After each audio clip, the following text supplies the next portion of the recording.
From WFRV TV Local 5, your local election headquarters, this is Newsmaker Sunday with your host, Tom Zalaski.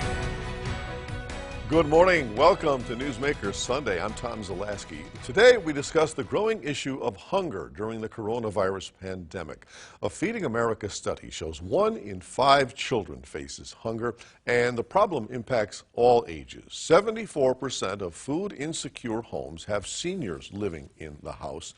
And in all, 700,000 people in Wisconsin do not know where their next meal is coming from. Well, joining us this morning, Patty Habeck, the CEO and President of Feeding America Eastern Wisconsin. She has been with us before. Thank you so much for joining us once again, Patty. We spoke back in May, I believe it was. Describe the situation now compared to when we last talked. Well, sadly, we are getting more used to. In May, we were really struggling. It was new. We didn't know what was coming, and now, unfortunately, we've gotten to this point that we are expecting. We're starting to learn how to work with our larger numbers. We figured out all the distributions we need to do to make sure we're reaching everybody. What we're concerned about right now is that the numbers have not gone down. We don't expect them to for some time, even as communities start coming out of the coronavirus. We know that the numbers are going to stay high for some time. Hunger relief is going to be a lagging recovery. So what are you telling people who are in need? I mean, can you give them any comfort that you're going to be able to provide for them? Right now we can. There have been just a nice influx of support from a number of different, whether it's communities or neighbors or foundations or private, and even government has stepped up in a big way. A lot of that, we don't know how long that will continue. We know that the supports that the government added through the CARES funds will be gone at the end of the year. And so we are concerned about what's going to happen, but what we're sharing with people right now is that this community does not let its people fall by the wayside without help. And so we know that there will be support. We are confident in that.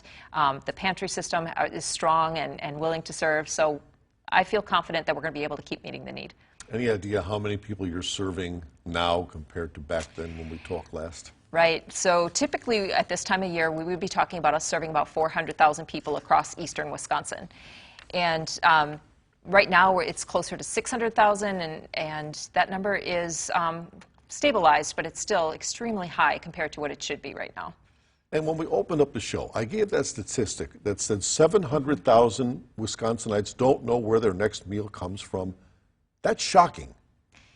It is shocking. And one of the things that we're seeing right now, something that I've never seen before, is the phone calls that we get at our office every day. A lot of them are different stories. It's a different type of hunger.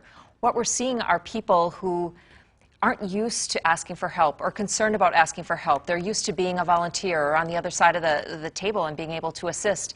Suddenly they're in this position of need, and so they're waiting until the last minute to ask for help. And so when we get these calls, we're hearing people in households where there is nothing left in their household, and we have to respond immediately. That's concerning. No matter how you look at this, this has just been the coronavirus has impacted hunger relief in just a very difficult way. Now, where are your donations coming from? We are getting it from growers and grocers and manufacturers, retailers, and then we are doing purchasing unlike anything we have ever done before. So we are purchasing through collectives that we have set up across the country. Other food banks, our food bank and other food banks from around the country are pooling our needs so that we can get the prices down when we work with wholesalers. One of the challenges has been the supply chain is just still disrupted. So purchasing takes a lot more creativity than it did before. You have to find where the supply chains still have a lot of product at the prices that we need. And you're purchasing. Where's the money coming from? Those are donations, and we're very grateful to the community for stepping up with those donations so that we can continue to make those purchases. What do you need most?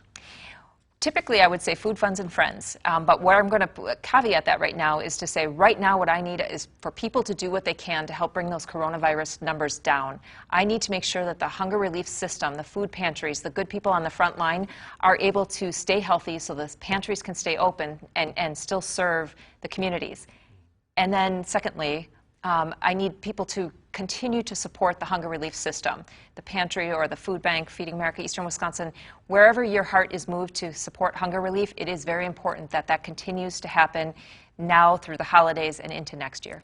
So when the food gets to your warehouse, then how does it get to the food pantries? Sure. We have a very massive system of delivery, drop sites, or pickups. And so we've been, we do more than 19 drops a week to local communities, and then we do some door-to-door deliveries.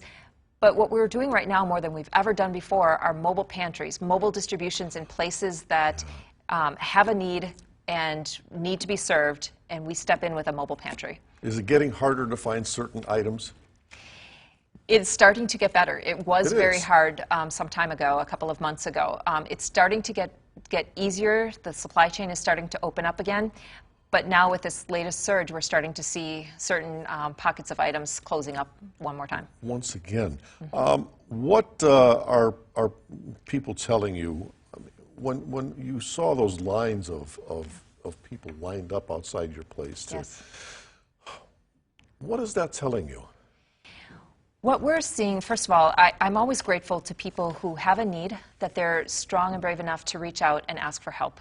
That's a very difficult thing to do, and I really admire that people are willing to do that. So that's one of the first things. But what really is important is people understand that the hunger relief system was built to handle emergency food distributions or distributing hunger relief at a regular, steady pace.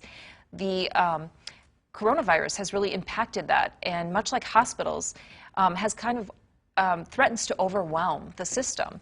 Fortunately, we've been able to keep it on the right side. We've been able to serve, but it is a real threat, and we need to start thinking about that as a community on how do you make sure that the supports are around systems like hunger relief or housing or other things, so we can always take care of those in need no matter what situation is going on in our community. So you're getting most of your help from the big grocery stores, the big places, but what if somebody out there is watching right now who wants to help, either with food or finances? Absolutely. So finances is, you can always go visit our website or and make a donation online. That's typically the easiest, or you're welcome to mail it in. If you have food to donate and that's the way you prefer to do it, think about what is closest to you. If there's a food pantry near you, certainly please do support the local food pantries. If Feeding America Eastern Wisconsin is right near you, please do, and we'll make sure we get it out to the food pantries. The important thing here is to make sure that you're contributing as you're able to make sure that the hunger relief system can continue to serve in the way that it needs to do. All right, Patty Habeck, we will be joining you later on in the broadcast, and we have much more to come, so please stay with us.